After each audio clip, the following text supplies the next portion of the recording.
Hello বন্ধুরা, আমরা এখন অন্য একটা মন্দিরে যাব। 80 ফুটের একটা শিব মন্দির আছে, এই শিব মন্দিরে যাব।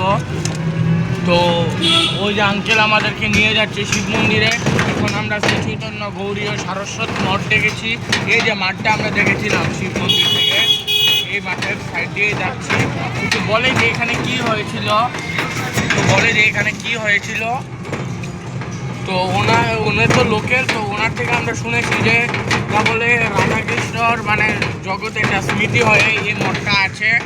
আর আরেকটা জিনিস, আমরা যে জল মন্দিরে অনেকগুলি ঘর দেখেছিলাম, এইগুলির ভিতরে রুম ভাড়া। আমি আপনাদেরকে বলেছিলাম যে জল মন্দিরে যে রুম আছে এগুলি 550 টাকা করে কমন রুম, এসি আছে 2000 পর। আমি বলেছিলাম আপনাদেরকে মনে করি ওই মঠে।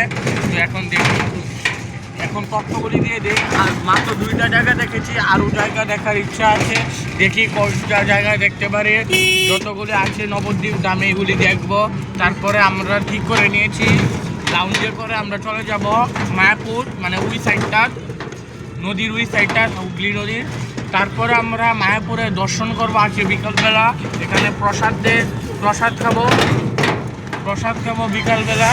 তারপরে রাত্রেও প্রসাদ দিচ্ছে, টোকেন নিতে হয় প্রসাদের জন্য। তো তথ্যগুলি দিয়ে রাখছি, জানি না হোটেলটা বুক করতে হবে, ওখানে গিয়ে মন্দিরে থাকবো। আচ্ছা, ওইটি না দেখাইলে কেমন?